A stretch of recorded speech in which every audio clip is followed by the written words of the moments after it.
Baik, Assalamualaikum warahmatullahi wabarakatuh. Eh, Alhamdulillah di pertemuan yang kedua ini kita bisa dapat bermusafah kembali dengan materi yang sama seperti minggu lalu, yaitu materi dakwah, khutbah, dan tablik. Tapi di kesempatan siang hari ini Bapak akan menjelaskan dan meneruskan materi yang sebelumnya kita bahas, yaitu tentang perihal dakwah. Sebagaimana Allah berfirman, a'udzu billahi minasyaitonir rajim, wa takum minkum ummatu yad'una ilal khairi wa ya'muruna bil ma'ruf wa yanhauna 'anil munkar wa ulaika humul muflihun. Yang artinya, dan hendaklah di antara kamu ada segolongan orang yang menyeru kepada kebajikan, menyeru berbuat baik, ma'ruf dan nahi mungkar, maka kerjakanlah dengan seksama. Maksudnya, ketika seseorang muslim ketika dia berdakwah, maka ada beberapa adab dan ketentuan yang harus dilaksanakannya. Yang pertama yaitu dakwah dengan cara hikmah, yaitu ucapan yang jelas, tegas dan sikap yang bijaksana. Yang kedua, dakwah menggunakan cara mau'izatul hasanah atau nasihat yang baik.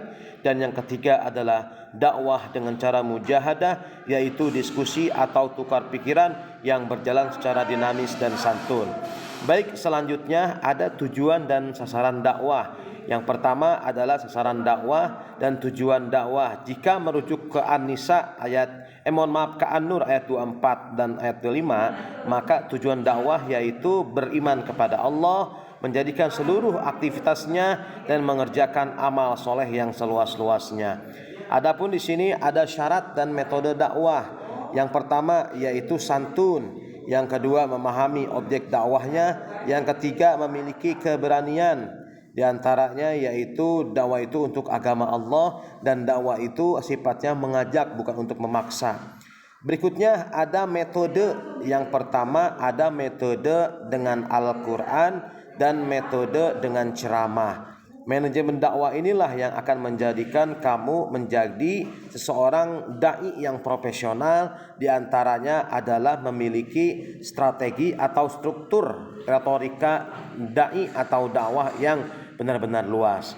Berikutnya adalah khutbah. Terdiri ada khutbah Jumat salah satunya. Adapun khutbah Jumat ini itu dilakukan oleh seorang laki-laki, yang jelas ini dilaksanakan di hari Jumat, sebagaimana hadis Nabi Muhammad SAW an Jabir Safarah anin Nabi SAW kana yakhuthabu fa innama wajlisu bainal khutbatain, yang artinya bahwasanya Nabi Muhammad bersabda dan berkhutbah dengan berdiri dan berlalu duduk di antara dua khutbah. Sesuai dengan syarat dua khutbah, yang pertama khutbah dilaksanakan di hari Jumat, yang kedua khutbah dilakukan dengan berdiri, yang ketiga duduk sebenarnya khutbah. Suara khutbah harus jelas dan tertib.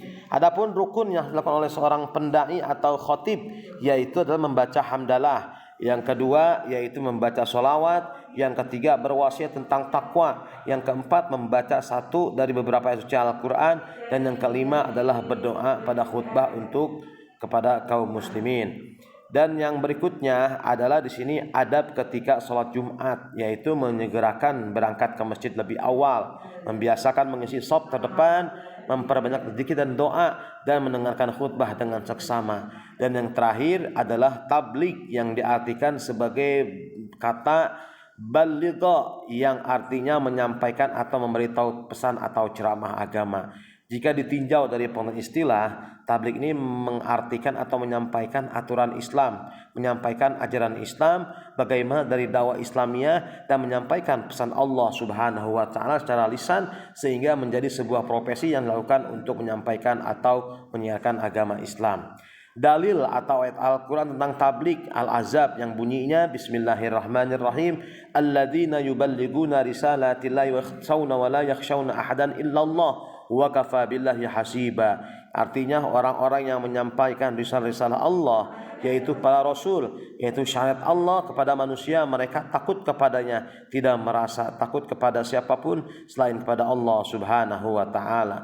Ketentuan tablik yang pertama yaitu dilakukan dengan cara yang sopan dan tidak merusak, menggunakan bahasa yang mudah dimengerti, mengedepankan musyawarah, materi tabligh disampaikan itu udah jelas dan sumbernya disampaikan dengan penuh keikhlasan dan kesabaran, tidak menghasut orang lain, dan tata cara mengajak orang yang tabligh atau yang diceramahi adalah yaitu pendekatan dengan mau'izatul hasanah.